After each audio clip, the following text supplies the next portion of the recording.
Welcome to the MMA Fan Podcast. Ladies and gentlemen, I give you Stu and Blake. Hello and welcome to the MMA Fan Podcast. I'm Stu Whiffin. Opposite me always, Blake Harrison. Good morning. Good morrow, sir.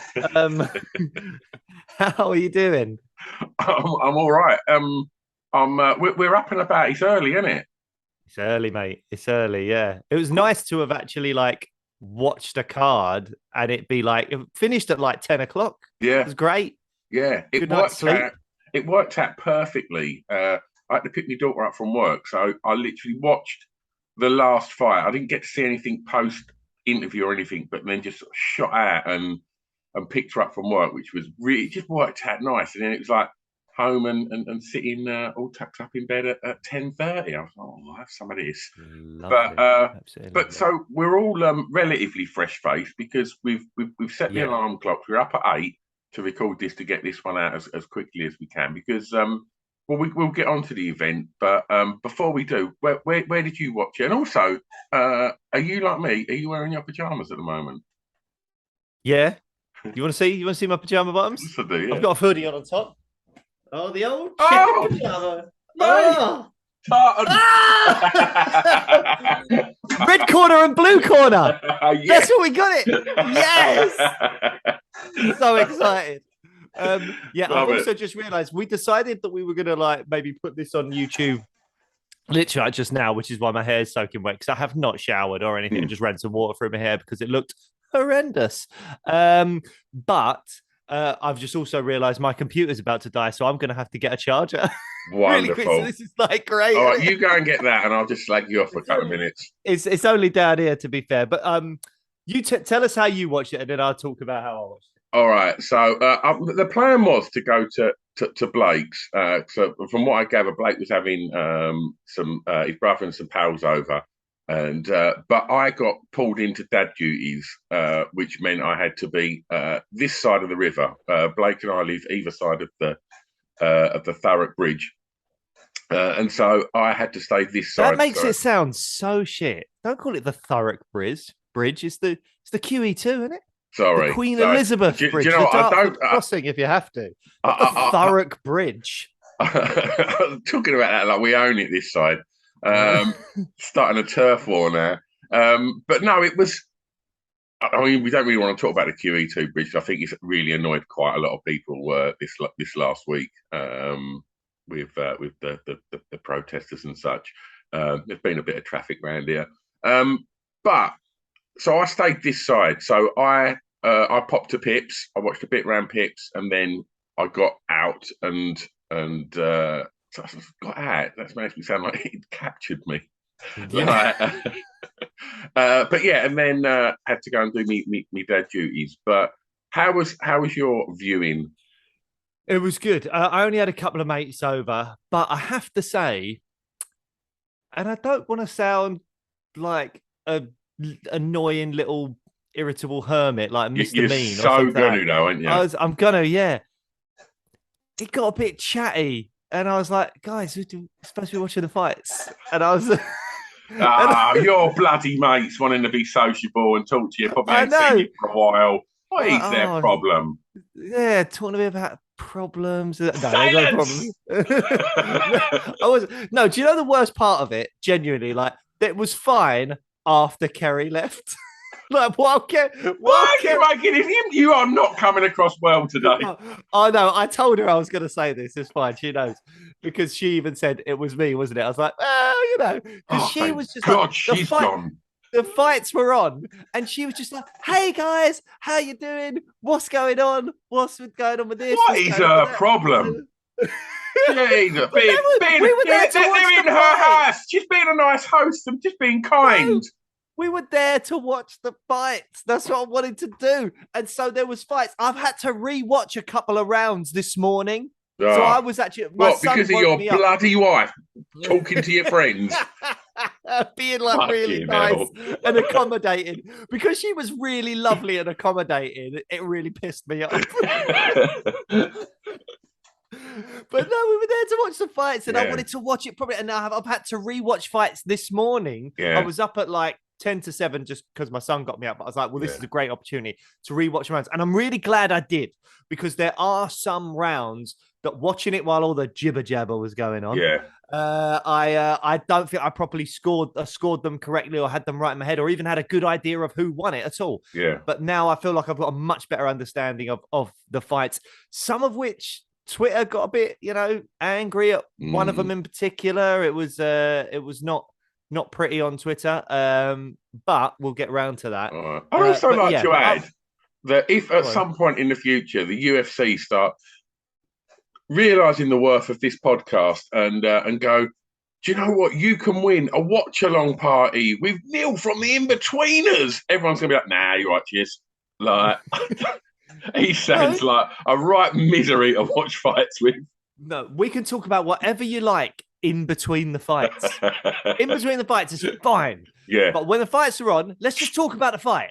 Let's go, oh, that was good. That's good. Oh, I didn't expect that. That's the conversation I want during the fight. Yeah. Not, oh, so-and-so's doing really well at school, or,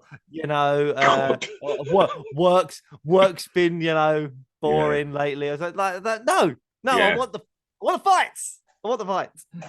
But no, it was lovely having friends over. Sounds it. They won't be coming back.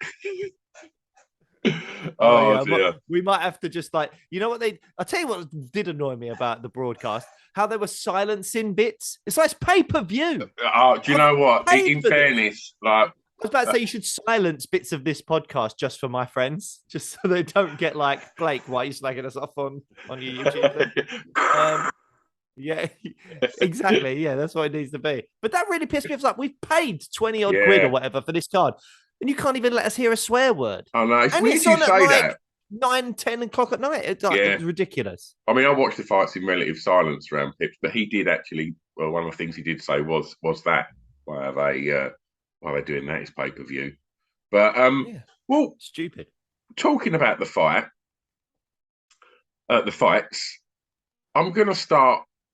Well, I'm not going to start the podcast by moaning because you've already done that. But I'm gonna fan the flames of some of Moancast today.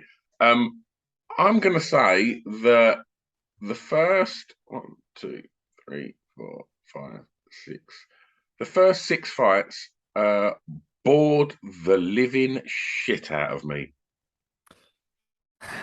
Yeah, it wasn't the best start to a card, but I do think the fights that people were most excited about delivered. Yeah. So, and that's what's important. I was happy to take a bit of a boring-ish set of prelims for a good, solid main card, and I think ultimately that's what we got. Did it live up to the hype and the fact that we were paying for a card? I don't know.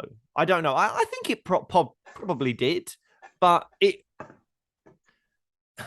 this card was so hyped. It was so hyped that maybe nothing could have actually properly lived up to it. But the fact that, the card started at like 3:30 on the Fight Pass prelims and stuff, and you were watching fights for a good 7-8 hours. Yeah. It was a slow start for sure. And it certainly took a little bit of the shine off of the card overall. But the main fights delivered. And I think anyone would tell you at the start that they would have been like, I just want the main fights to deliver. And we'll accept some slightly dull prelims. I have to say, in terms of the prelims, Uzdemir Krylov got off to an absolute banger. That really woke things up. Yeah, that first round was great. Yeah. Just the first round. Yeah, then I felt it just kind of went. It just felt like everybody got this kind of memo that come the second round, it's just lay and pray, and it just felt. And I tell you what, I'm going to go back, because there's a Brit on the card, and that was Mohamed Mukayev. Now, there's a huge interest and hype train around him. Yep. And I thought in his last fight he wasn't very exciting. He was dominant, but he didn't really look particularly exciting. And I think Anik picked up on that about if you've got the hype train or DC or Felder, one of them was talking about it. So it might even have been DC actually, but it was saying like, if you've got this hype around you, you've almost got to do that sort of shit or bust. Whereas what you see with Paddy just gets in there and he just goes 110%. And don't get me wrong, that you think, oh God, oh no, he's going to get, and you feel there could be vulnerabilities there in the way that Paddy goes all out, but fans love it. And I think Makayev is talking a really good game. He's going to be the youngest ever champion. And obviously we want that to happen because he's a Brit. And we can see that he's a highly skilled fighter. But 2 rounds into that last night, I was just like, this is so boring. And I didn't think it looked massively dominant either. That's where I would kind of step in a little bit in terms of like, I don't care that Mohammed Makayev and Paddy Pimblett are 2 completely different fighters on, I think, very different trajectories.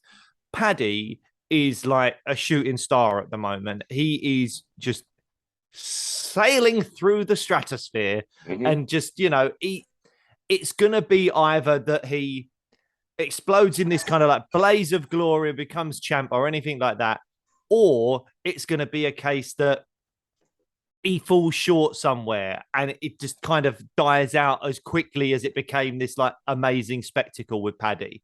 We don't know yet. We don't know where his ceiling is in the UFC and stuff like that. It's going to be really interesting. But you're right.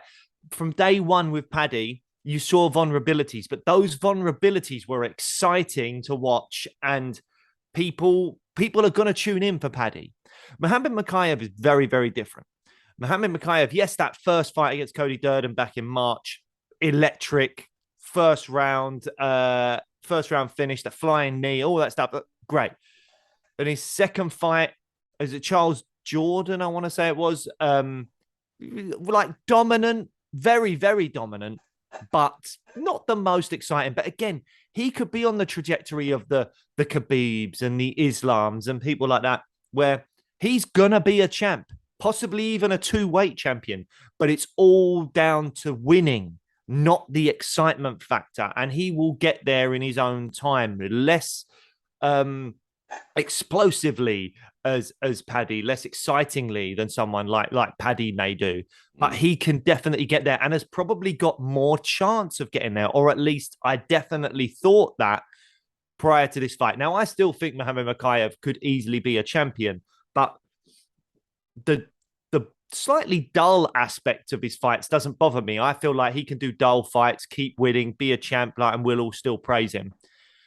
What slightly worried me was that I felt like we saw holes in his game. And I know he's only 22 years old, and I know that he was fighting a guy 10 years older than him, but the way that he talks, all that kind of stuff, youngest UFC champion, which he still might be, I wasn't expecting him to fight someone unranked and have moments where he looked in danger, or he looked like, it was a 50-50 fight. I expected him to take very little damage in fights against unranked opponents, which maybe you could say that he did, but be completely dominant like he was in his last fight. He just kept taking him down and taking him down and taking him down. And the guy just couldn't really do much about it. You like, as much as it wasn't exciting, it was purely dominant and no one could touch him. In this fight, he was not dominant at all, really. He obviously got the finish. It was great. And he was winning every round. But I think, again, with the hype that we've got for him and with the way that he speaks, I didn't expect him to lose the advantage in particularly any of the grappling exchanges. And he did. And I think fighters now coming up to fight Makayev are going to be way more confident in their own abilities than they were prior to this fight, because they'll think, if I put it on him, and if they're a good grappler and they think from bottom, he's got nowhere near as much as what he's got from top position. So if I put it on him and go for the grappling exchanges with him, where they may have been fearful of that prior to this fight, he could find himself in more difficulties. Now, again, I still believe Mohammed Makayev will be a champion. I still believe he could be the youngest champ, but I've got more doubts now than what I had previously, because I had basically no doubts prior to this fight. I just think that I guess if you still keep getting the wins, you're going to still keep getting the fights. But I just think that the UFC like exciting fighters, and if there's a hype train, then they want that to be exciting. And I think for a casual fan, they're not going to be interested in watching Muhammad Mokaev fight. Whereas they're going to be interested in watching an Ian Gary or a Paddy Pimblett or a Bryce Mitchell. All of these young fighters that are talking it and getting loads of attention. I just think that, again, there was in that last fight and last night. I mean, don't get me wrong, he got the armbar and he got the win, and that's taking nothing away from him. But I just think that you're probably not going to get those opportunities. And if you want to fast track and be the youngest champ, I think you need to sort of excite the UFC. Otherwise, because I think, look at what we're seeing, with Makachev, we're seeing them get them shots because there's a lot of hype around them and they're happening. And look at what we've got in a couple of weeks as well with Izzy. We've got a couple of wins, but they're exciting and there's hype around them fighters and they're getting their shots quickly. And I think that if he wants to be the youngest champ, then he's got to move quickly. And I think that fights like that aren't gonna get him column inches in the press and endear himself to the UFC. That's all I'm saying. And I'm not suggesting there's nothing in his record that's questionable. He's got the wins and they've all looked dominant. But I just think that the hype train is based a lot. We know in the fight game, the hype train is lots about what you're saying and then what if you back it up. And he is, but not in a fashion that I think is going to set the world on fire and people are going to go, oh, mate, did you see Mokaev last night? That guy is going to be a champ. I think people could quite easily have gone and got a beer last night when that fight was on. And they could have got a beer for the first maybe 6 fights. Yeah, I mean, I don't want to feel like we're being harsh on him because, I still think he could be champ. He could be a 2-weight champ. He's only 22 years old. But I'm not saying that. I'm not saying that. I'm saying he that did get a finish. I mean, I know it was really late in the third, but he did get that finish. But if you want that shot at that age and you want to be the youngest champ, you've got to really get the world going, mate, this guy's going to be... Mike Tyson was the youngest heavyweight champion in the world. You look at his highlight reel before he got that shot, and he was just so exciting, so untouchable, destroying everyone. And I just think that's why he fast-tracked and he was the youngest heavyweight champion in the world. And I think Muhammad Mokaev's fight style is very, very effective, but I don't necessarily think it's super exciting for a casual fan that's going to get on Twitter and get on the socials and go, oh my God, get this guy a shot. Like, he's incredible, because he's not got that, fuck it, let's go, Paddy Pimblett style that your casuals are buying into. And he had it in his first fight, though. His first fight, he landed that flying knee. He got the sub really quick. That was super exciting. Yeah. But I just, I feel like I'm hating on him. I'm not. But I just think wasn't that exciting.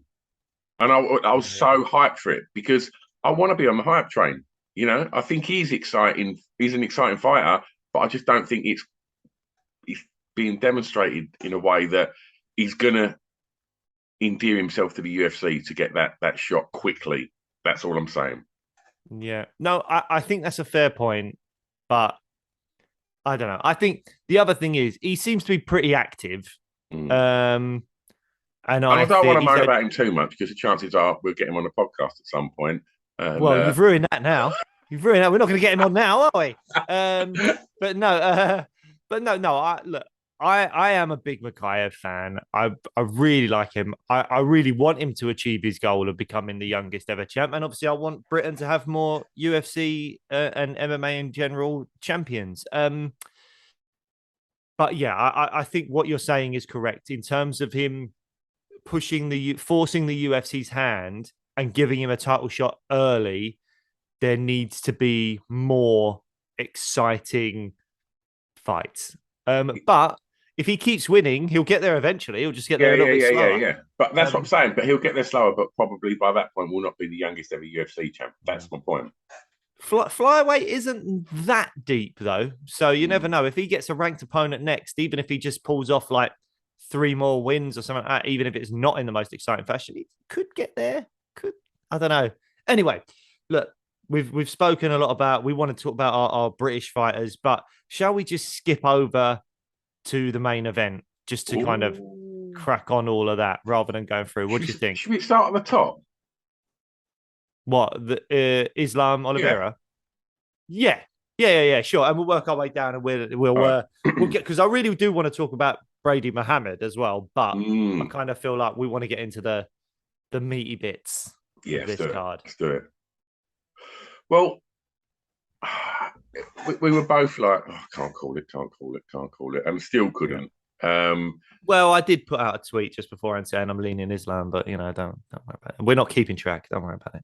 I think I did say Islam on the pre-show, but we're not keeping track. Don't worry. We'll reference the pre-show. That's fine. That's fine. Happy to do that. Yeah, I mean, I did lean Oliveira, and was obviously in the pre-show, and I've spoken a lot to you about this, that Islam shouldn't have got that shot that quickly. I'm not suggesting that he couldn't beat Oliveira, but just it felt like it happened too quickly. That he wasn't fighting any top tens. I mean, fucking hell. Right. There was no messing, was there? There wasn't. I thought what was really great was that he looked really good on the feet as well. Mate. Like he was countering Oliveira's shots really well. And we know that Oliveira gets clipped and goes down. And that was one of the things. Oliveira in previous fights has been able to, through obviously his body of work, kind of weaponize even just the idea of going to the ground with him. Like, people knocked him down and a lot of time didn't want to follow him down to the ground. We saw that massively in the Gaethje fight. They didn't want to follow him down to the ground. So what that did is Oliveira would get clipped, go down, have a rest, get back up, come at you again. With this, there was none of that. As soon as he got clipped, Makhachev was on him because he was like, I'm either going to knock you out or I am happy to take you down and go to the ground with you.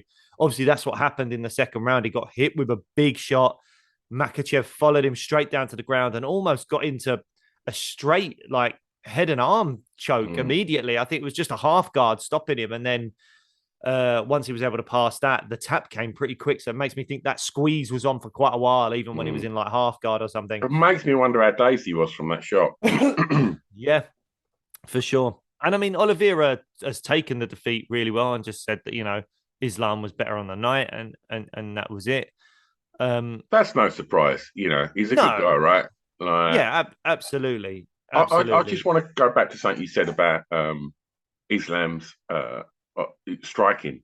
Like, I thought he was going to be trying to shoot constantly to not engage in a striking battle with Charles. And I thought he looked way better than what Charles did at striking last night. I was like, mate, I said, like, his hands were rapid and really powerful, as we saw. Like, I was really surprised at that.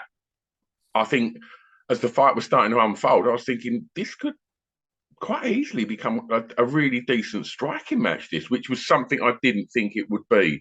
And yeah, I think also other people in that division now that were just probably looking at Makhachev thinking, right, okay, so I've got to deal with this incredible wrestler. They're now thinking, shit.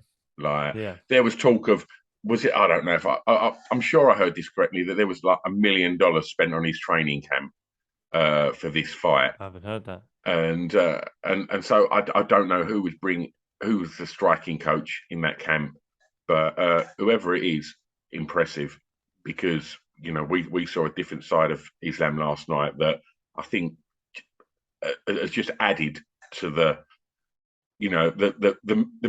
myth that is or the monster that is Islam Makhachev now. That it's like, what are you going to do if you stay on your feet? You're still in trouble, and I think that's going to send a message out to the rest of the lightweight division that to get that belt now, you really got to go somewhere. And And if I remember rightly, there was a lot of the post-fight interviews were being cut out due to the whatever it was, the sand, and what they were saying. But am I right in saying that? Well, they did. They got Volk in the ring, didn't they? Yeah.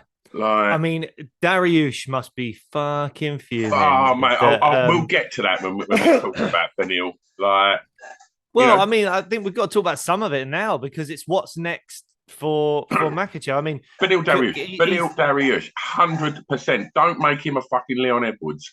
Give him his shot.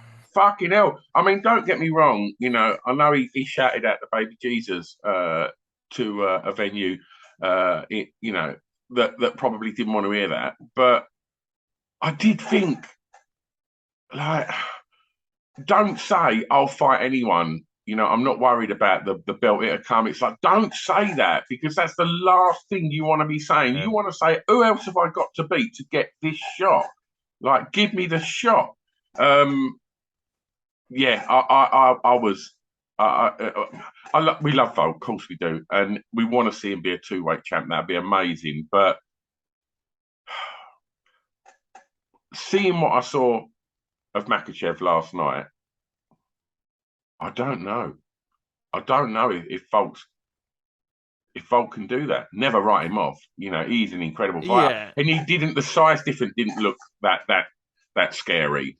I think if you would, did you think so?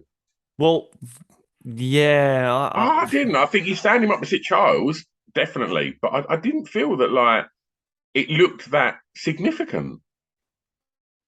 I don't know. I mean, maybe I need to relook it. I didn't relook at their like coming together and but I think size wise, particularly when it comes to the grappling, it all really matters. And yeah, man, I worry for Volk in that fight. I think size really matters with that. I think one of the clearest examples of that we saw was Adesanya versus Blachowicz.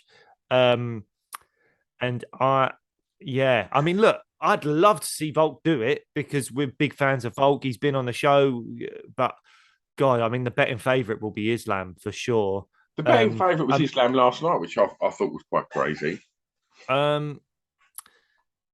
Yeah, well, I don't know. I mean, I think a lot of people were favouring Islam, but yeah, I mean, he didn't have the body of work that Charles had, but Charles has shown vulnerability. He's been rocked multiple times in multiple fights. Islam's well, he's been knocked out once, but it was like his first UFC fight. He's not shown any vulnerability for a really long time. It's amazing the passing of the torch and this kind of like the Dagestani wrestling style and how it's just completely dominant and taken over, and no one's had an answer for it yet. And it's Khabib to Islam now, and you're just looking at it and going, it feels like if Khabib could get one person in every single weight class and just, and they've been brought up in like that Dagestani style, kind of like combat sambo wrestling background, they'd just be a champion in every single division because no one's found an answer for that kind of Dagestani style combat sambo yet. In terms of what's next, I think it's going to be Volk. I mean, Dana sort of slightly backtracked on it a little bit, I think, during the post-fight press conference. But the fact that, I mean, Khabib was so smart. Khabib got on the mic in there. I mean, it's Islam's moment and he let Islam have his moment. But for him to get on the mic at the perfect time and say the perfect thing. So we want to go to Perth. We want to go to Australia, and we want to give Volk a title shot. But it will also be the number 1 pound for pound against the number 2 pound for pound. Now the pound for pound rankings haven't come out yet. Islam, I don't think, was even ranked in the pound for pound rankings prior to this fight, but I think Charles Oliveira was ranked second, so it makes sense for Islam to take his spot. And then you have got the number 1 pound for pound in the world versus the number 2 pound for pound in the world. A chance at someone being a double champ. Islam going to enemy territory. I mean, the storylines are there for days. You can really write this up. And that's why I think they will make that fight. It will be huge. I would favor Islam just because of the size and the wrestling. I mean, Volk's got great defensive wrestling, but this is another level when you're taking on someone like Islam Makhachev. Um, yeah, in terms of like keeping Makachev off of him and away from him, Volk's not known for his power. He's someone that wins fights by decisions. He's a great striker, but he's not someone with like huge power at 145, let alone up at 155.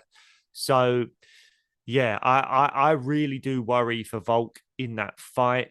I would much rather see the Darry fight.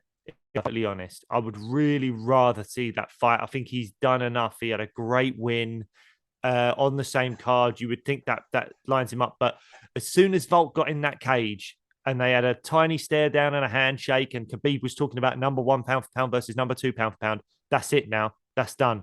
And poor old Dariush is either got to sit out for like at least about 10 months until he gets his shot, or he's got to take yet another fight. And he did himself, as you say, no favors at all in his post-fight in his post-fight chat when he was talking about, I'll fight 10 guys if it means it gets to the belt. Like, that's commendable. That's great. That is not going to get you what you truly want, which is the title shot. You should have said, I'm on like a 6-7 fight win streak now, whatever the hell he's on. I've just beaten another guy ranked behind me. Give me my shot. I'm here now. I'm the most, we were meant to be fight before. I'm the biggest challenge for Islam or Charles, whoever were to win next. Obviously, it's Islam. Give me the title shot. And yeah, I think now we're going to see Volk swoop in there, get his title shot. And Beneil Dariush either has to fight another absolute killer somewhere down the line, or he has to just sit out, which is a real shame. A real shame. We will get to his fight. I mean, a couple of other random things that happened during that period was Hamzat Chimaev had an altercation outside with one of Khabib's teammates and Islam's teammates, Abu Bakr Nurmagomedov. I believe he's Khabib's cousin. I'm not exactly sure, but who fought earlier in the card and got a win. And they had an altercation apparently, and Hamzat had to be restrained. Any thoughts on that? Just fucking grow up. He's not endearing himself to you, Makhachev, of late, is he? No, just what are you doing, man? Like, just there's so many haters in this sport. Like, so many people hate this sport and just talk about the fact it's full of, idiots and just there's so many amazing sportsmen in this sport that deserve column inches, but that will get column inches. That will get people talking, Chimaev, he had a tear up outside. It's like, I'm not interested in that sort of stuff. I hoped when, Conor had, sort of disappeared from it, that sort of stuff would go away. And yeah, I'm just not interested in stuff like that. I think it just does a disservice to mixed martial arts. And I don't want to be, too boring about this, but I just think it's shitty. And it's like, you are at the fucking pinnacle of your sport. You are one of the most you're one of the best fighters on the planet, Hamzat. And why do that? Like, you're a professional sportsman. Yeah, but look, it might be that he's just an angry guy and gets angry, and that just might be who he is. Equally, grow up, mate. It might be something that, we're talking about him and people are going to talk about him. I know, but for the wrong reasons. Well, look, some people believe all publicity is good publicity. And I think particularly if you're in the MMA world, I don't agree with that, by the way, but if you're in MMA, sometimes people just talking about you, keeping your name relevant when, this fight had nothing to do with him. As far as I'm aware, he wasn't even a guest of the UFC. He was a guest of Abu Dhabi, of I guess the people that run the stadium, whatever it is. That's what Dana White said in his post-fight presser. And yeah, we're talking about him and people will be talking about him, even though this fight card had nothing to do with him whatsoever. And no one would have said a word about Hamzat. He was there. He was in the audience. Nothing. and now he's got into a bit of an altercation with one of the Nurmagomedovs, and now we're talking about him a bit. I mean, if this was like WWE, WWF stuff, we'd be like, bring back Khabib to fight Khamzat Chimaev. Come on, guys, imagine. Just I know that I'm living in a fantasy world here, but just allow yourself a moment of departure from reality and put Khamzat Chimaev opposite Khabib Nurmagomedov. I think you got more chance of seeing Khabib versus Krylov, to be honest. Like he looked big, didn't he? He did, yeah. Well, they can have a catchweight fight. Khamzat doesn't like to cut weight either, does he? So there you go. Perfect.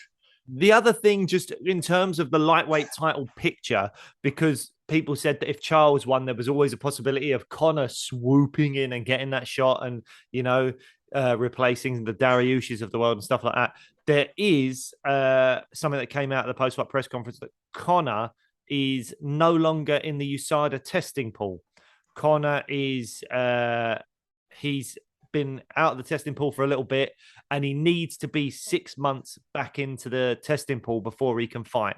So there's no way Conor will be coming back within the next 6 months, apparently, because he's not being tested by USADA. He's out of the testing pool, and you need to be in the testing pool for 6 months before you can fight. So it looks like we won't be seeing Conor for a while. Is he on some illegal juice to look good for the whole Roadhouse movie? He is looking big. Who knows? We don't know. I mean, the fact that John Hathaway was being tested on the regular for 8 years, and not fighting. Conor's, how long has he not been tested for now? How long has he been out? Well, I don't know. I don't know how long he's been out of the pool, but he needs to be back in for six months before he can fight. But again, maybe he has gone, look, I'm shooting a movie for the next 6 months. I can't be bothered with the whole USADA stuff. And, I don't know what it takes for actors to look really great in some of these movies. I've unfortunately, Marvel haven't called me up yet. I'm still waiting, guys, if you're out there, if you're listening. So maybe to look as good as the Hugh Jackmans and the Ryan Reynolds and all that stuff, maybe you've got to have a little helping hand and take something that would not be approved of by USADA. That is a possibility. So maybe he's doing that, and if that's what he wants to do, that's fine. He's not competing; he can do what he wants. I'm not being funny. If he can make lightweight, he's not gonna fancy Makhachev. That's not a fight. And I don't think anyone's got any appetite for it either. Charles would have been a bit more interesting, but Makhachev, no, there's no real appetite for it, I don't think. Anyway, let's stop. Again, we just can't help but mention him, can we? It was mentioned in the press conference. It's news. He can't fight for at least 6 months. Everyone's talking about, is he coming back? This, that, and the other. It's lightweight title picture talk for some people. I don't think he should jump straight into a title fight, but that's what people have been saying, and we all know what the UFC like. They like money, and Conor is the money guy. So if you threw him in against Oliveira, if he won, something like that, it's something that I could have seen happening for sure, but now it looks like it definitely won't happen, at least for 6 months. Okay, right. Aljo, TJ, that's the fight that, it was strange. It wasn't what I think any of us expected. I think it was just a bit of a freak show, really, and it was what I thought was going to be a super. It was an exciting fight, but obviously, for those that I don't imagine many of you haven't seen it already if you're listening to this podcast, but from what we gather ahead of the fight, TJ Dillashaw had spoke to Mark Goddard and said, "Look, my shoulder is going to pop in this fight. I'll just put it back in. Like, don't stop the fight because of that." Yeah. I mean, I guess it's always good if TJ Dillashaw's being transparent. But yeah, I mean, I just don't. I didn't know. What was it? Was it Mark Goddard? It was, wasn't it? Yeah, it was. I'm pretty sure. And and yeah, it was just we'd seen from what we were saying, there was no pad work backstage, and there was apparently very little that had been happening in the lead up to it. There was no open workouts from Yeah, TJ. we didn't really see him on the embedded stuff. He didn't really do a proper open workout from what I saw.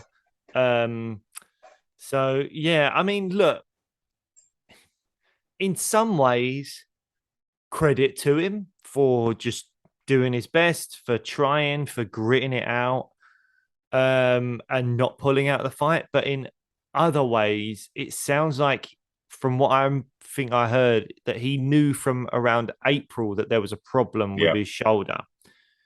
That was 6 months ago. Like, that's plenty of time. I know it's not great to pull out of a fight, and maybe he feels like he wouldn't have got another chance that's basically because what he of said. what's happened. Yeah, I mean, but I just think you have sort of held up the division there, which I think he also mentioned, and I think maybe he apologized for, because someone healthy could have had their shot. Cheeto could have stepped in. Jan could have been there for the trilogy. Sandhagen, there's a lot of options at 135. It's a very stacked division, and yeah, I think that is. It's difficult. It's difficult because I understand that he really wanted that shot, and I do think he showed a lot of toughness. And part of me felt, I know this is mad to say, I felt slightly sorry for TJ, despite everything he's done, and he's kind of, well, done to himself. I was about to say everything he's been through, but he's done it to himself by cheating. The fact that his arm popped out the socket within the first like 10 seconds of that fight or whatever it was, the fans get shortchanged. He gets shortchanged because he doesn't have a proper opportunity to win. And Sterling also gets shortchanged because, as much as Sterling was dancing around like he just smashed TJ and it was, this epic win, no one's really going to give him proper credit because everyone knows that TJ fought him with one arm. If anything, you go, how were you fighting a guy with one arm for so long and didn't get the finish earlier? Like, well, he did say, it was only literally right at the end of the first round that I think he heard his corner say his shoulders popped. Yeah. And I'm not suggesting that, a one-armed TJ Dillashaw is still a dangerous fighter. And I know that, but you and me, yeah, for sure. I know, I know, but to the champ, a one-armed fighter to the champ, a one-armed anyone to any. I think surely anyone with one arm against someone in the top 10 should be in big trouble. And he was in big trouble. Of course, he was in big trouble. And I'm not trying to be harsh on Sterling, but I'm just like, my point is, TJ going into this fight injured, and the injury occurring so early, like it's like the first exchange, means now, as much as Sterling will want the accolades for beating a former champ and beating TJ Dillashaw, such a great name on his resume, I don't think he'll get the accolades for it because it is tainted by the injury. This was not how the fight would go. I'm not saying Sterling couldn't have won the fight if TJ was 100% healthy, but this is not how that fight would go if TJ was healthy. Doesn't mean that Sterling wouldn't have won, just that it wouldn't have been like this. But what more could Sterling have done? I think he stopped him quickly in the second, and I just don't really. For me, I want to just touch on what you said about feeling sorry for TJ Dillashaw. I did not feel sorry for TJ Dillashaw. I think what he done was what he done when he was due to fight Henry, which was he was selfish, and he held up the division. Yes, he's apologised for that, and that's fair play. But he still knew full well, like from April. Look how quickly his coach popped that arm back in. They've been doing that regular split second. It was back in. And I just think he knew that was going to happen. He told Goddard that was going to happen. That's doing a disservice to your fans. That's doing a disservice to the UFC, to Aljo, to everyone that paid for that card to watch. And if you're a TJ Dillashaw fan, you have paid to watch your favourite fighter. I don't imagine anyone's favourite fighter is TJ Dillashaw.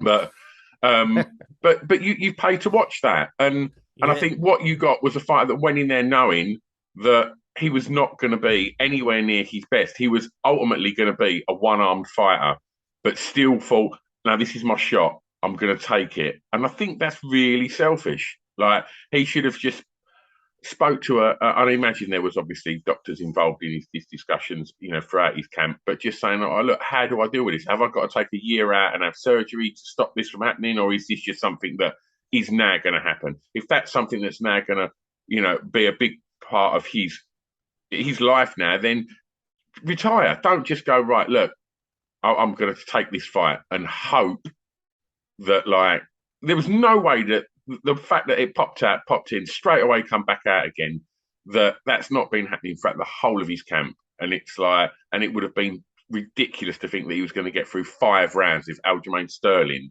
and that not happen and it not be a massive part of that fight. And so what we got was a fight where everyone was just going, "Oh, this is a bit weird, isn't it? Like, oh, fucking hell, is he going to get, should we stop this?" It's like, it's really unpleasant. Like, and so what you got was a disservice to Aljo, because he then, like you say, he'll probably never get told he was the guy that finished TJ Dillashaw's career, because ultimately his own shoulders finished his career. And are we going to see TJ Dillashaw again in the octagon? I don't know. Am I that bothered? No. I think we will see him. I mean, I have to say, you've convinced me. Any sympathy I had for TJ is now gone. Stu's evaporated that sympathy. You're absolutely right. It was selfish. It was selfish. He could have just, even if it meant he lost his title shot and he had to get one more win, he still killed TJ Dillashaw. I mean, I was saying in the pre-fight show, he shouldn't have had this title shot to begin with, because I don't believe he beat Corey Sandhagen, and you don't come back, get a controversial win, and then he jumps straight into a title shot after what he did. So now that he's done this, I've gone the complete opposite during the last 2 minutes of you speaking. Yeah, you need to get off the fence, Blake. That's your problem, mate. No, I'm not on the fence. It's just I hop from one side to the other very easily. I'm a flip-flopper. But I'm very easily swayed. So what's next for Aljo? What's next for Aljo? Well, you're not going to like this because you didn't see the post-fight press conference.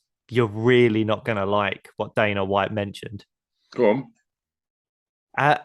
Who's the last person you'd want Aljo to fight next? Well, I imagine it's going to be the Sugar Show, right? That's not what Dana was mentioning. Who's the last person you would want? I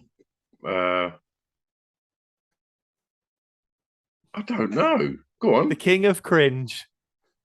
Henry. Yep.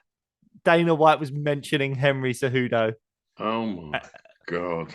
And he was like, "How long's Henry been back in the testing pool?" And they were like, 6 months. Like, well, there you go, 6 months. I mean, in fairness, like, I ain't hating on that. I mean, really, but you've slagged off a Cejudo. He is the turbo melt, right? But obviously his record is incredible. Oh yeah, it'd be a big fight, and it's like, I don't mind it. I quite like it. Who else in that division deserves that shot? I mean, we'll Chito get on Vera and Sean O'Malley now, I think. Well, we'll get on to O'Malley in a minute. Yeah, I mean, don't get me wrong. Chito Vera is who wants to fight Chito Vera? No one, I don't think. Like, he is looking terrifying. I don't think Sterling would mind.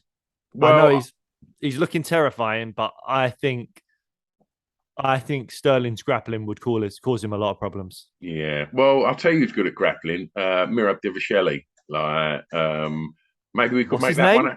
Mirab. What's his name? Mirab Divishelli. Fuck off. What is his name? Divalishvili, I think. Divalishvili. Yeah. That guy. Divishelli. Mirab Divishelli. Do you Divishelli? I'll Divishelli. Let's Divishelli. This is. Do you know what? I've been practicing Chukagian for about 10 minutes before we started this podcast. Oh man, that's why I skipped over the first 6. I thought there's too many Russian names I wouldn't really struggle with. But yeah, I think Henry, for me, I get it.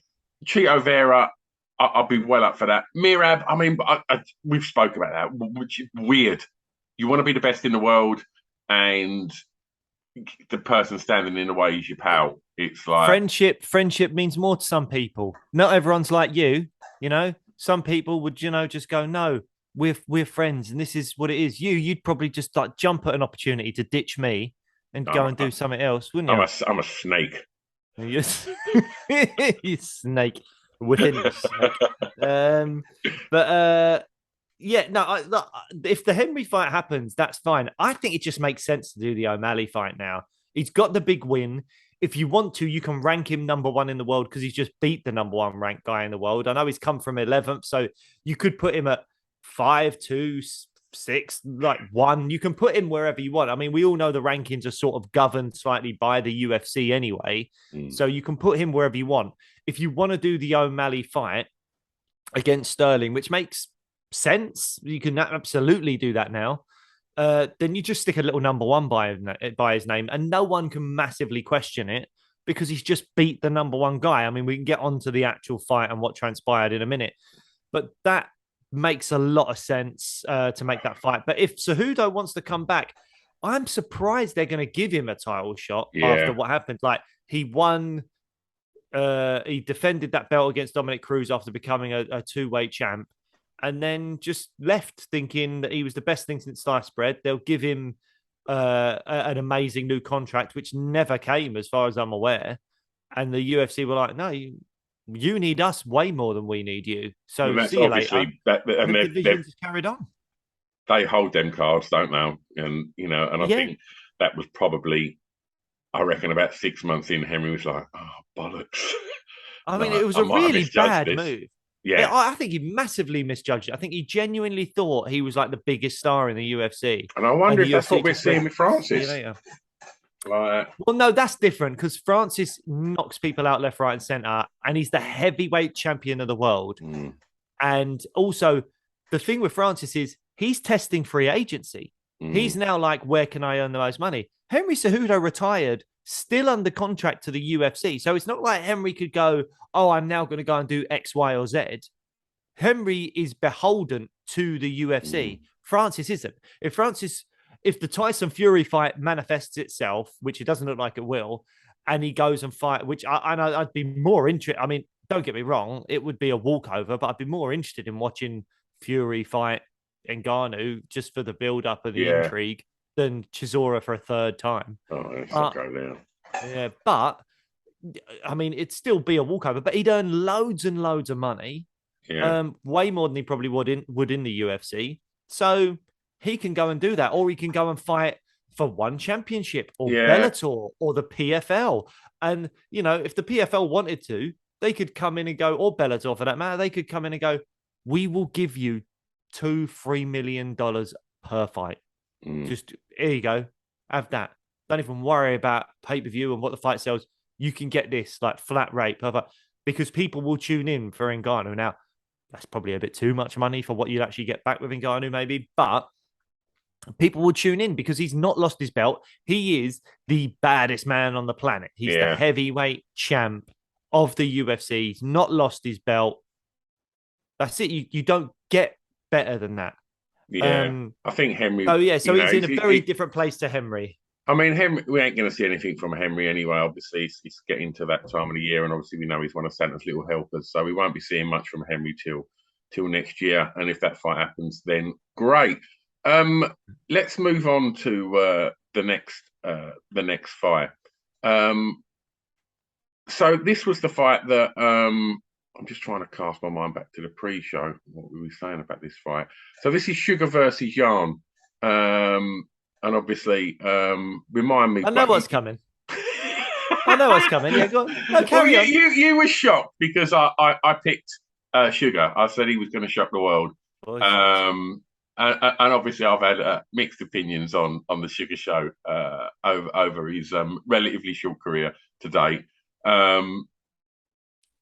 But yeah, I mean, don't get me wrong. When that buzzer went for the first round, I thought Petr Yan looks fucking dangerous. But Sean O'Malley definitely showed the world he's got a chin on him. Like, he took some monster shots, shrugged them off, and his counter striking I thought was really good. Some of them little like low kicks he was flicking in were really impressive. I mean, talk me through how you scored that first round. Well, by the way, I should say, I'd like to have watched this again this morning. I'd like to have gone back and watched this fight again. I've got way more clarity having gone back and rewatched round one. Okay. Because my brother was texting me. He didn't actually come over, my brother, and he was texting me. And after the fight, he was adamant that Yan won. He said that Yan won easy. And then he was screen grabbing loads of MMA Twitter guys that were just going off on one about how Yan was robbed. There was a lot of that. I mean, I had to go back because it infuriates me, that stuff. But it's like, there was no robbery there. Absolutely no robbery. Mm-hmm. I think it's very clear that Yan won round two, despite being rocked really early. He came back, then rocked Sugar and won round two. To me, I believe the most damage done was Sean O'Malley did the most damage to Petr Yan in round three with that knee where he cut him open. That was a big strike. A lot of everything else was sort of kind of similar, but I think Sugar won round three. So it's all down to round one. When I originally watched it, again with some chatting going on, I leant towards Sugar, but barely leant towards Sugar. On rewatching it this morning, I believe that was Yan's round. Yan just landed one or two slightly bigger strikes and had the ground and pound. So for me, Yan won rounds 1 and round 2, and Sugar won round 3. So I do believe Yan should have won that fight, but I am in no way going to call this a robbery. Round 1 was really close. Sugar had some great moments, and even in round 2, he rocked Yan first. It's just that Yan came back, and I think slightly even stronger. But then O'Malley, I think, won round 3. So it was a close fight. You cannot call this a robbery. And anyone that, oh my God, my brother mentioned takedowns, and I saw people screen grabbing that shot where they showed the ground control time. That is not how you score MMA. A takedown is just a change of position. When you score is when you're landing the ground and pound after the takedown has been achieved. The ground control time only comes into play when all the damage is equal. And really and truly, when is the damage all equal? If you take me down and get 4 minutes of ground control time, but when we stand up, but you don't do any damage when you're down there, and then we stand up, I land a good 1-2 and a leg kick, I win that round because you've laid and prayed for 4 minutes and I've actually got up and hit you 3 times. That means I win the round. The fact that people don't understand this, and we've got the unified rules, it is out there to be watched, to be seen. Sean Sheehan has done fantastic videos in this. Just look at his Twitter page. It's up there. It's starting to get infuriating, and it's really infuriating as well when even some of the commentating leans towards, like, DC will say, oh, he's stolen that round with the takedown. No, he hasn't. You can't steal a round with a takedown. It's just, that's not how it works. And it is infuriating. Having said that, despite the manner in which people are talking about it, I do believe that Yan did win the fight. How did you score it when you were watching it? I spoke to Pip after this, and we were sort of saying, because I said, I think Yan won that. and Pip quite quickly sort of said, like, well, that first round was very close, and obviously, the discussion we've had was very sort of pretty much echoed, really. And so I don't think there was any talk of robberies. I think it was a really close fight, and we saw with Sugar that he does deserve to be in that top 10. 100%. It wasn't a top 10 or a top 5. It was the number one. He beat, aside from the champ, he beat the best guy out there. And it was tight. And the fact that it was tight and close, it should be, because the best fighters in the world are fighting here. And it was a big step up for him that I think a lot of people thought Jan was going to toy with him and just be his boxing to be too good. And I think we definitely saw a more humble Sean O'Malley last night. I think it was probably the first time he'd walked into an arena and been booed and people not respond to what he was doing. Post fight, obviously, was being booed when the decision was read out, and I think he dealt with that really well. He didn't gob off. He just kind of played it pretty cool. And I mean, as much as it was really weird in the lead up to it when they were showing all the hype stuff and all the footage was being played, and you just see the opponents that Petr Yan was fighting. You just think, I mean, he's fought everyone. Then it cut to Sugar, and one of the people that you just see him hit him was that poor dude that had never fought in the UFC before, that they pulled in, the guy with the green hair. I always forget his name. Chris Martino. Him, and you just think that wasn't that long ago, and you just think, I just think, I'm not saying I'm a biggest Sugar fan now, but I felt like he totally deserves his place in that, and the hype was warranted because he fought a smart fight yesterday, and even win, lose or draw, I think he's definitely now got the whole UFC's community just going, yeah, man, he's where he should be. He should be in that top 5. Whether I don't know where he'll be placed when the rankings come out. It can't be like for like. Or is it? Does he just instantly slot in to the number one? I think know. I think you can definitely do it. I think you can do it anyway. I think it's down to what the UFC want to do with him. Again, he showed a lot of maturity on the mic afterwards, being like, "Oh, I don't know if I want the title shot next. I need to go and watch that fight back and see how it was. I think the fans would like me to be champ, but blah blah blah." So that showed a bit of maturity. But again, I think just go for it. Just do the title fight. That's what I do think Sterling's grappling will give him a lot of problems, but I think his striking will give Sterling problems. And I think it'll be a really interesting fight. What about Cheeto Vera in the mix here? Well, let me go back to O'Malley, because I just feel like, despite, like, even if Jan had won that split decision, I think O'Malley's stock goes through the roof. Huge. Because you mentioned like the highlight reel. You've got Chris Martino. You've got that knockout of Eddie Wineland and Thomas Almeida. Incredible, that Wineland knockout. They're great knockouts, but none of them are top 15 fighters. I know Eddie Wineland used to be great, but that's a long, long time ago.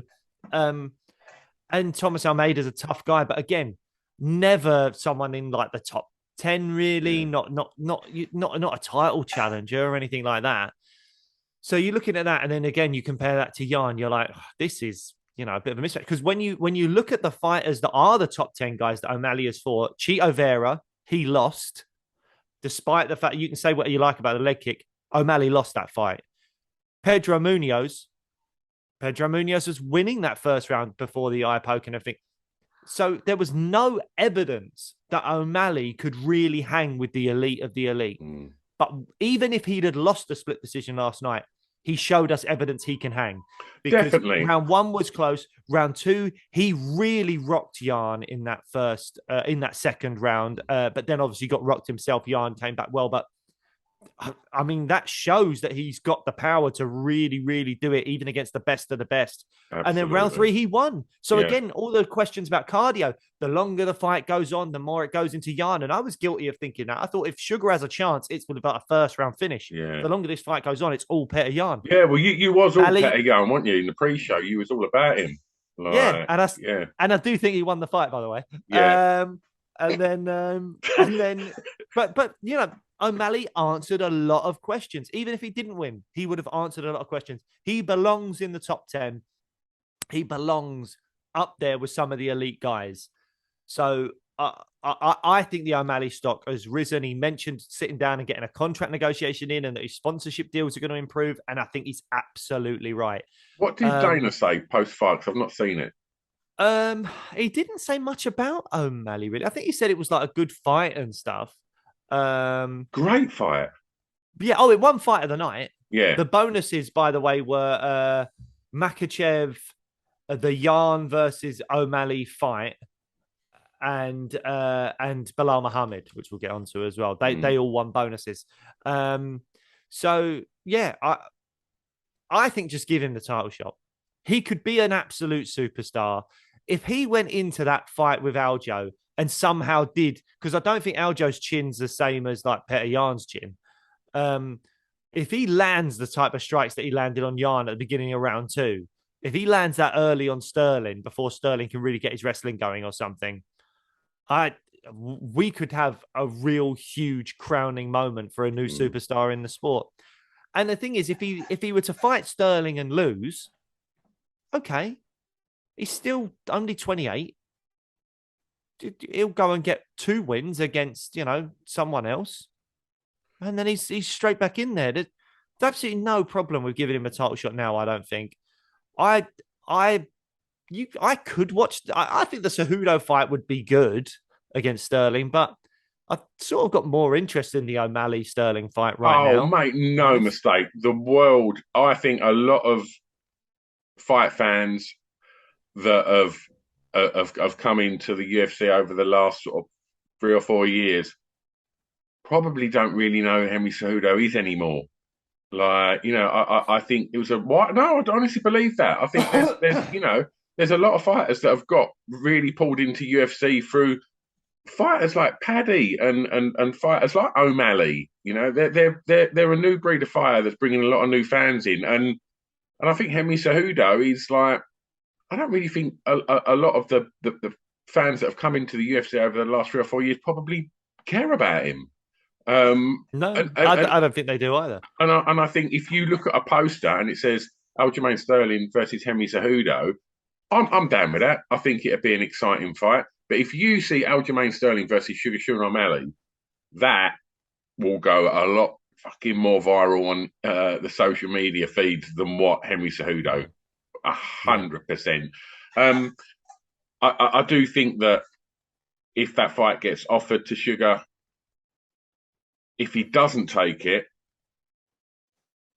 I'd be surprised, because who else is he going to get offered? Like Mirab, Corey, Cheeto. No thanks. I wouldn't want any of them. If you're going to have a dangerous fight, have a dangerous fight and try and win the belt. Yeah, I'd agree with that.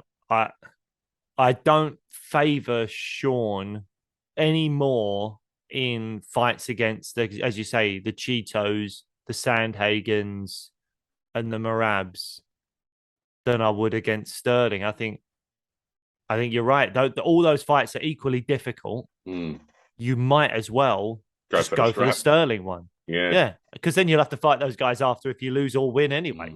You might as well just go for the strap. I agree. I think you should just do Sean O'Malley versus Sterling. If Cejudo wants to come back, let Cejudo earn. I mean, I know he went out a former champ. Cejudo Cheeto. See, I'd do more Cejudo Merab. Yeah. Yeah. Oh, I mean, so, that could really fan the flames, because if he beat Merab, well, yeah, there's the story, isn't it? That's the story, yeah, for sure. Yeah, good. So I would do it, because Merab needs... We're agreeing a lot today. I know. It's good, isn't it? It's nice. Dariush Gamrot. Yeah.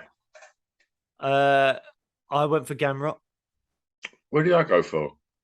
You might maybe have gone for Dariush, but you know what? One of the main reasons I went for Gamrot, I'm a big Gamrot fan and I still am, but I genuinely believed Benil just had terrible luck.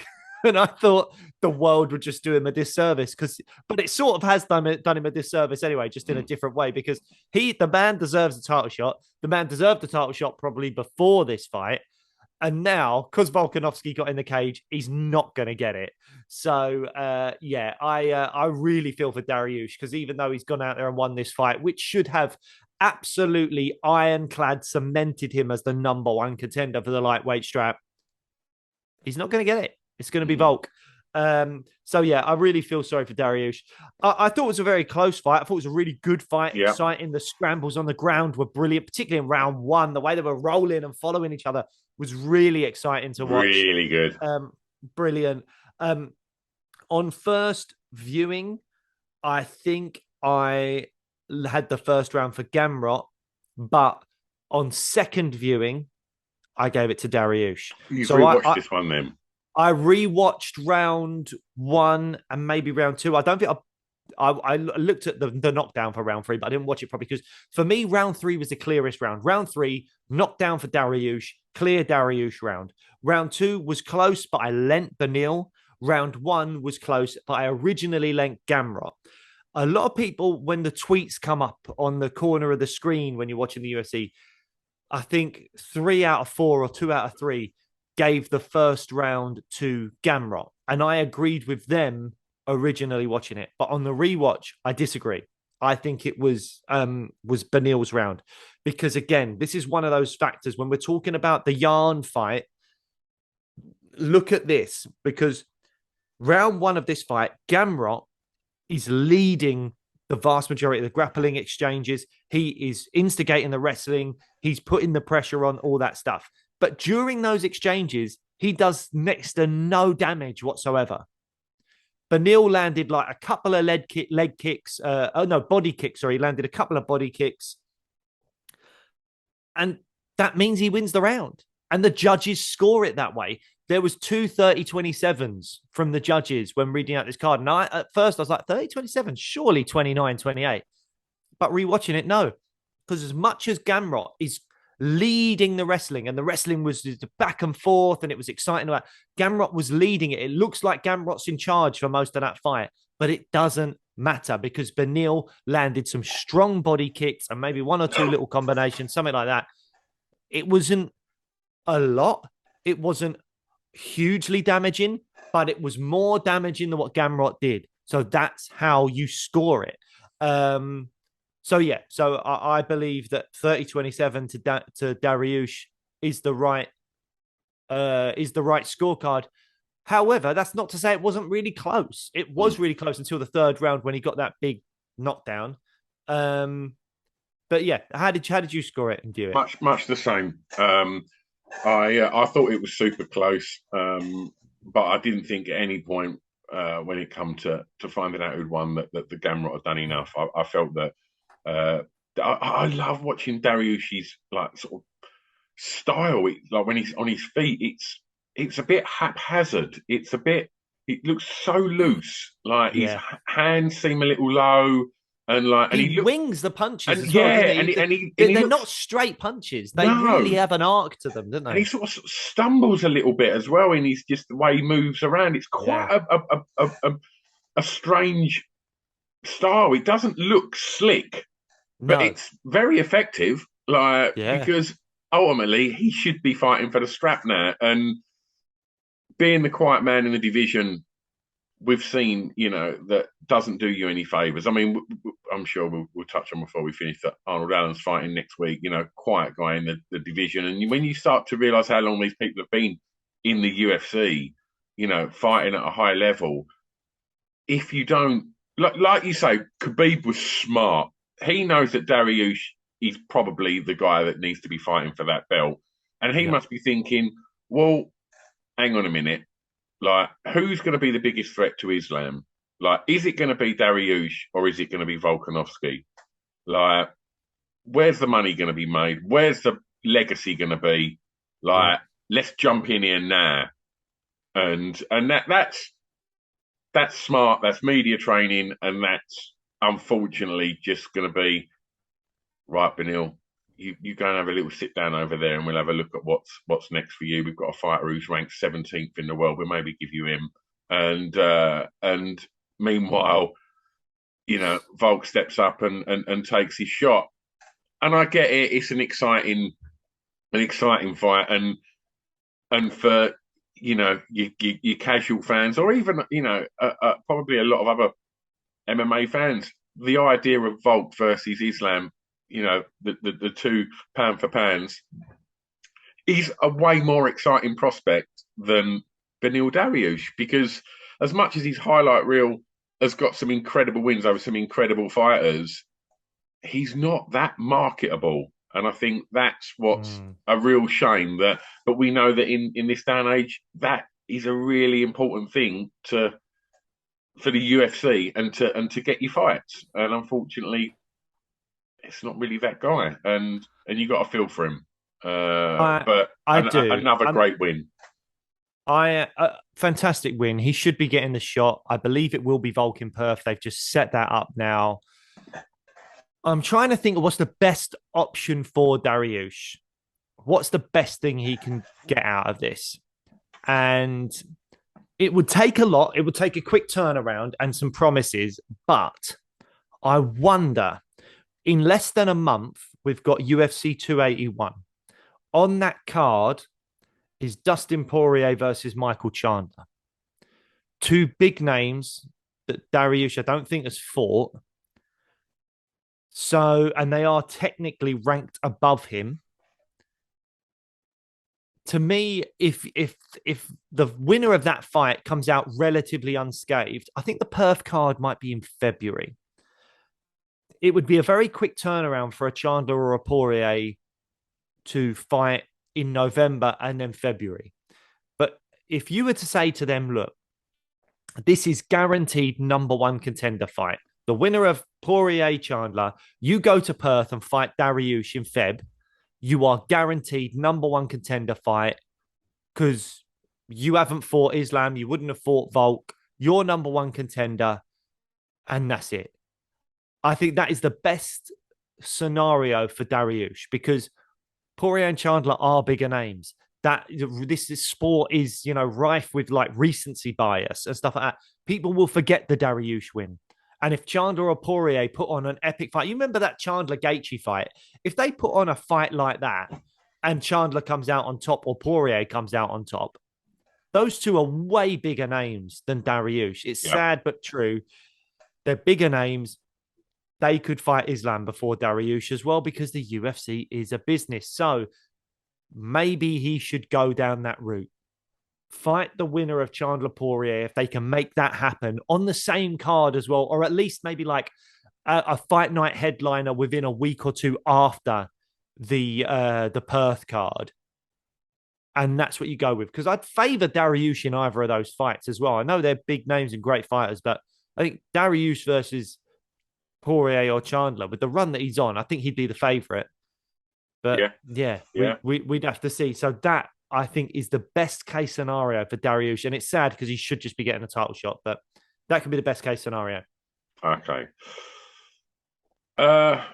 Should we skip to Bilal? Or is there anything you want to talk about? Because bored me. It wasn't the most exciting. We have to talk about it. Come on. You can't. Chookagian Fiorot, or Fior, as they were saying. Maybe it's Fior. Chookagian missed weight, so that wasn't great.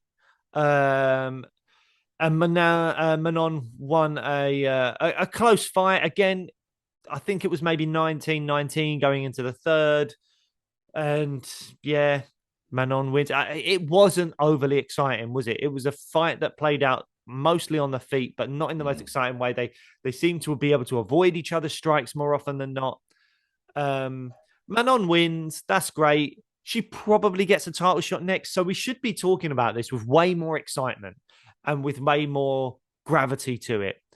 But pretty much every other fight on the main card and the Bilal versus Sean Brady fight were way more exciting and feel like They have way more gravitas behind them, which is crazy because Manon now should be fighting Valentina Shevchenko. I would actually Yeah. really like Valentina to step up and fight Nunes. So I'd rather that happen. 100%. But if that's not what's going to happen, Manon should be fighting Valentina next. So we should be like, wow, she's the next woman up. This is going to be great. Is she going to pose any real threats to Valentina? She's got a height and reach advantage. She's got good striking, blah, blah, blah, blah, blah. But we're not, because it wasn't the most exciting fight. And that's a real shame, because we should be talking about this in a way more excitable fashion, but we're just not. But then it's really hard to look good against Chukagian. Chukagian wins way more than she loses. She only loses to the absolute elite like Valentina's and Andrade and all that kind of stuff. Chukagian usually wins her fights in unexciting ways by decision. So Manon has gone and Chukagian. What you probably can't ask for too much more. But yeah, we're not overly excited. Have you got anything you want to say about it, or do you want to just move on? It was really boring. I know. It was boring. I think I looked. I was put it this way. I think I at one point sort of set the pit like, "Oh, is this? It's over." And I think we both just staring at our phones. It was just uninteresting. And I think because we'd had so many dull fights leading up to it, bar the fight that we're about to talk about, it felt like the Mohammed Brady fight was like, no, here we go now. This is where the action starts. And then it was like, and then the arse dropped out of it again when Chukagian got in. But yeah, let's talk about Bilal Muhammad and Sean Brady. I know you was really excited about this fight, wasn't you? I was super excited about this fight, and I was excited about it because I thought we'd see more grappling exchanges, but they just cancelled each other out in the grappling. Sean Brady tried to instigate it. It didn't quite work, and it played out on the feet. And I did say beforehand, I felt like the advantage on the feet went to Bilal, particularly after rewatching the Chiesa fight, where Chiesa was sort of really dominating the striking exchanges with Brady in their third round, but Brady nullified it by taking him down. So I was expecting to see some really interesting grappling, and we didn't. It was just a striking match. And actually, Brady did better than I thought he would in the first round. You could say that Brady won that first round. It went more towards Bilal towards the end of the round, but I think Brady maybe did enough throughout the course of the round to accumulate more strikes, more damage, to win that first round. But then in the end of round one and round two, Bilal started to put it on him a bit more, and that final exchange where he hit him with a big right hand, it was all over. Even though he was standing, he kept peppering him with strikes. Brady was not defending himself intelligently, and I think the ref rightly stepped in. Brady seemed to dispute it a little bit because he was still on his feet. He wasn't knocked down, but he was just eating punches. He wasn't firing back. He wasn't defending himself. He was eating punches. So I had no problems with the stoppage whatsoever. What about you? Yeah, no, completely agree. I'm not necessarily the biggest Bilal Muhammad fan up to this point. I think he can be quite a boring fighter. But I think last slagging off everyone today. Everyone's boring to you. It's early in the morning. I didn't have that much sleep. I thought Sean Brady's left hand looked really, really rapid and exciting in that first round. But yeah, absolute props to Bilal Muhammad. Obviously, is it been a recent move to Khabib's camp? No, I don't think he's moved there. I think he just went over to train with them in Abu Dhabi to acclimatize, and he's, I think he's got contacts with them. I don't know if it's who's that manager? I can't remember. I'm thinking of Albarracin, but it's not him. It'll come to me. But I think they share a manager, So yeah. I thought whatever he'd done in the lead up to this was really effective. He looked like an exciting fighter, and he looked again a little bit, as I sort of said about Dariush, like he's got quite a strange striking style, Muhammad, as well. Like he looks like he sort of throws from a real range, and it looks like he sort of overcommits to sort of with his reach to get the shots off. It's quite I don't know what the kind of thought is behind it, but whatever it is, it's very effective, and he showed how effective it was last night.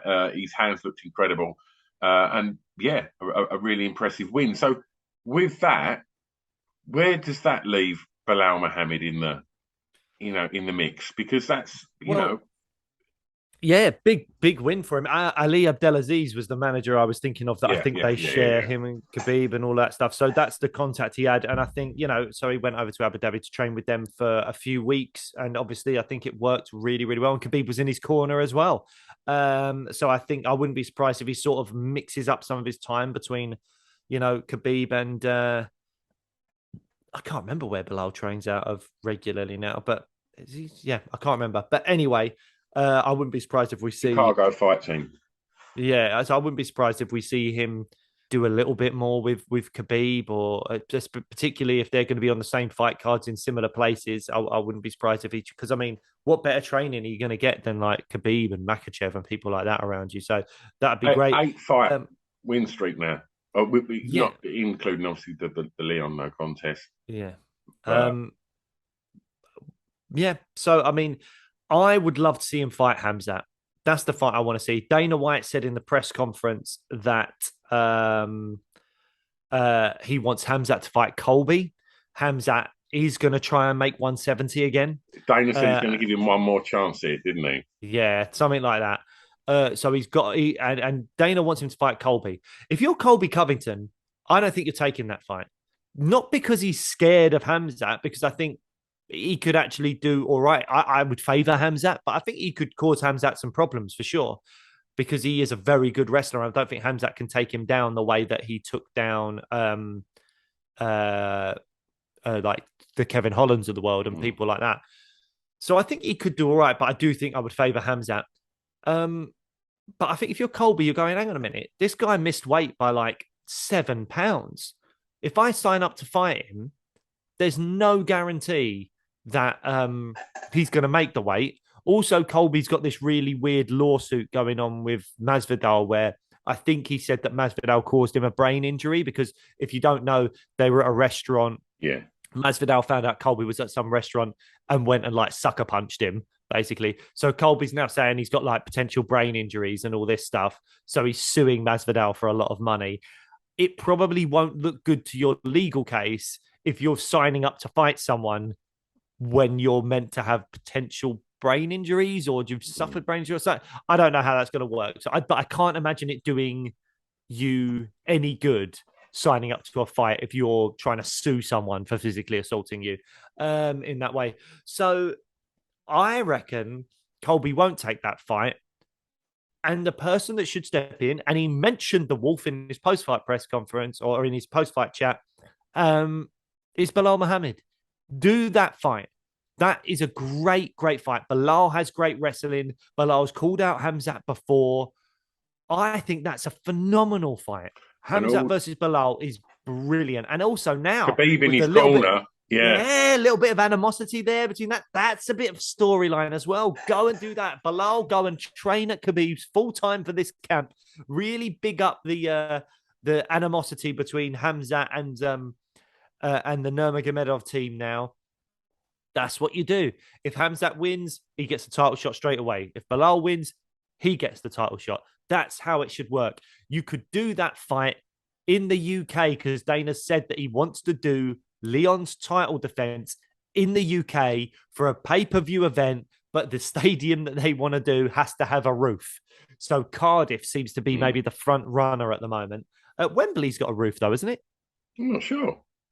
I think Wembley's got a roof. Maybe I'm wrong. I think Wembley's got a roof. But either way, Dana's saying he wants to do a stadium, but the stadium has to have a roof. And they want to do like a pay-per-view card in the UK, hopefully at UK time as well. But we'll wait and see. That's what they want to do. I think having Bilal versus Hamzat as a co-main event on that, or even just as an earlier fight, 3 rounds, who cares? Yeah, that would be absolutely fantastic. I would love that fight. And I think Bilal absolutely deserves it. And Hamzat needs to prove that he can make the weight and fight someone really good. He can't just get, fancy fights like Colby Covington now. He's messed up with that weight in the last fight. Let him fight Bilal Mm. and really prove that he's the number one guy. I think that's the fight to make. I would love to see that fight. All right. Well, look, well, I'm just conscious of time because we've been going for an hour and a half now, Jesus. and I'm not sure if there's too much more on that card that really warrants too much chat. Really, I think there was so much great stuff at the top end of the card that, and like I say, Bilal Muhammad really kicked off the second half of that card in such style, and so yeah, I mean. Thanks ever so much for listening. We've spoke about quite a few fighters on here that we've had on previous episodes. So go and have a look in the back catalogue and check out the episode. We see Mark Goddard in the Octagon last night, alongside clean cut Jason Herzog, which was the highlight of my commentary last night. Because it was also said, like, Jason Herzog normally sort of just rolls in there, like, all dishevelled, like, you know. And it was just, there he is, clean cut Jason Herzog. And I was like, what? Like, but yeah, clean cut Mark Goddard looked great as well. And that's one of my favourite episodes is our chat with Mark. Go check that one out. And yeah, rinse the back catalogue. We've got over 100 episodes now with so many of your favourite fighters. I don't know where we're going to be for the next recording. Oh, we'll be recording with Jason. We're recording him for Monday. Vucenic. Yes, we're going to talk to Jordan Vucenic about what is possibly the biggest rematch, I think, in Cage Warriors history. Mm-hmm. He's fighting Paul Hughes for the undisputed featherweight belt on November 4th at the O2 Indigo. And I really think it's highly possible the winner of that fight gets signed up to the UFC as well. But we'll chat to Jordan Vucenic about that and get that out to you soon as well. Absolutely. Huge love and best wishes to Arnold Allen, who's fighting next week. Come on, Arnold. And then, yeah, after that fight, then we'll do our best to get Arnold back on the show because he's such a top dude. Right. We out of here? We're out of here. See you later, guys. Bye-bye.